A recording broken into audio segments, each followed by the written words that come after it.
अरे उधारी भाई कहाँ कहाँ तारा के खोजे तू आके टेबुल पर बैठल बड़ा। ए भाई कोनो बात बका, बहुत उदास लगत हो। अभी मजा आएगा ना। का बताई अनु भैया, भगवान ना जाने कैसन घर में हमके पैदा कर दिल।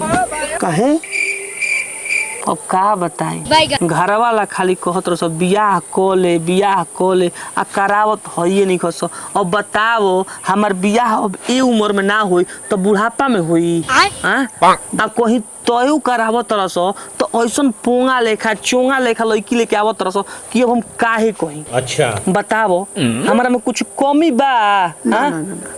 कुछ कमी जे बताओ। अम्मा लगे थनी मई भाई अब चुनौती है, ये तो खानदानी नशा। हमार बाबूजी खालन कबू कबू शराब पी लेला, कबू कबू बियर पी लेला। ठीक है समझ गया। कुछ कमी बा? अरे का कमी बा, एगो नौकरी ना करीला हम। शरीर देखते बा तंदुरुस्त बा, मन तंदुरुस्त बा, खुश रहिला हमेशा। इतना हैंडसम बानी, पर्सनालिटी हमार देखलो चले रोड पर तो 10 गो लोग देखेला, मुड़ मुड़ के देखेला। बताओ हमारा कोनो सुंदर लड़की चाहिए ना कि हम केहू से बियाह करी। समझ गया ना तो ठीक कहत रहा। का बताई घर वालन कुछ बुझाते नहीं खे। ठीक ठीक ठीक चलो तन देखिया के होई तो बताई। हाँ सर पाड़ा रानिए से तोहर बियाह नहीं छे होत। अपने मुँहे मैं गुनगा रहल बड़ा कहत रह कि कोनो कमी बा। हाँ हाँ ठीक बा।